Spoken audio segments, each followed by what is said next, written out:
Hakuna cha kukosea, yani tena wewe toka nenda ndani. Umefanya makusudi.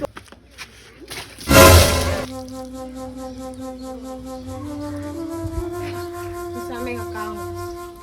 Nisamee ya kuona bahati mbaya kwa Mungu. Nisamee. Ndio nini hivi? Nisamee, mimi sijajua kama uko ndo. Kuna nini hapa? Sikiliza brother. Sikiliza brother nini? Kuna nini? Nisikilize basi. Nakusikiliza, ongea. Wakati mimi natoka zangu. Wakati unatoka wapi? Huku kuna njia? Sawa, mna njia. Ila mimi nimetokea hivi. Umetokea hivi wapi? Huku kuna njia. Mume wangu nisikilize. Mimi hapa ndo nimekosea.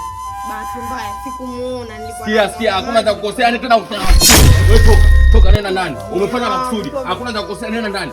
Sikia, wewe nani anakuambia upite? Kuna njia huko? Sasa blaza, niko salangu mimi. Mimi nimepita, nilikuwa nimepotea kidogo hapo juu. Ushaelewa? Kwa hiyo umepotea kidogo nini? Wewe ndio mwizi mwenyewe. Yaani wewe ndio mwizi wa mtausi. Hebu toka, tembea wewe. Unakuja kula na shamba zangu nini hapo blaza? Kosa yako nini na nani? Blaza, mimi wewe atakutia mwizi sasa tembea. Tembea babu. Baba hiyo ni mkosea nini ndio mnataka watu za watu. Msimuone mtu kapendeza, watu na tela zetu pale. Shamba